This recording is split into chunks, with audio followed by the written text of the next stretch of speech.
मित्रांनो, डॉक्टर बाबासाहेब आंबेडकरांना वंदन करून, छत्रपती शिवाजी महाराजांना वंदन करून तुमच्यासमोर दोन शब्द बोलतो की आजच्या तारखेमध्ये कॉन्ट्रॅक्टीकरण, खाजगीकरण हे खूप मोठ्या प्रमाणामध्ये वाढलेलं आहे आणि हे असं वाढत चालल्यामुळे आपल्या ज्या कायमस्वरूपी नोकऱ्या आहेत त्यांच्यावरती कालांतराने गदा ही येणारच आहे. तुम्हाला तर माहिती आहे, आता जे कोर्ट बिल्स पास होत आहेत, जे दिल्ली शासनातून, केंद्र सरकारमधून जे काही कामगार विरोधी कायदे जे तयार झालेले आहेत आणि त्याचे अंमलबजावणी ही आपल्या महानगरपालिकेमध्ये आता आपल्याला लवकरच बघण्यास मिळणार आहे.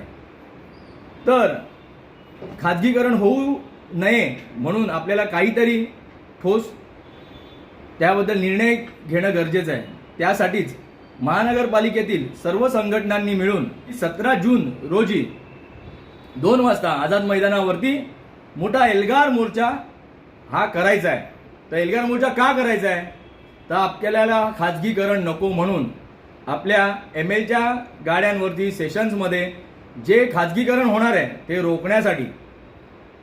तर मित्रांनो, हे लक्षात घ्या एक गोष्ट, स्वर्गवासी माननीय जॉर्ज फर्नांडिस साहेब, स्वर्गवासी शरदराव साहेब, स्वर्गवासी सुखदेव काळजी साहेब यांनी शेवटच्या श्वासापर्यंत आपल्या कामगारांसाठी प्रयत्न केले.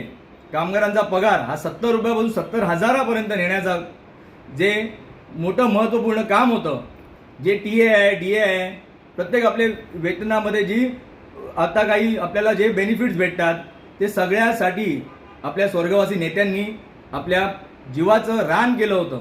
आपल्या कामगारांसाठी नेहमी प्रयत्न करत होते की त्यांच्या चांगल्या सुविधा मिळाव्यात, त्यांच्यासाठी चांगलं काहीतरी भविष्य निर्माण व्हावं, पगाराच्या स्वरूपामध्ये चांगलं, कामाच्या दरामध्ये चांगलं. पहिल्यांदा तुम्हाला माहिती आहे चौक्या नव्हत्या, चौक्यांच्यामध्ये कामगारांना बसण्याची नीट जागा नसायची. हे सगळी कामं हे आपल्या नेतृत्वाने नेहमी करत आलेली आहेत.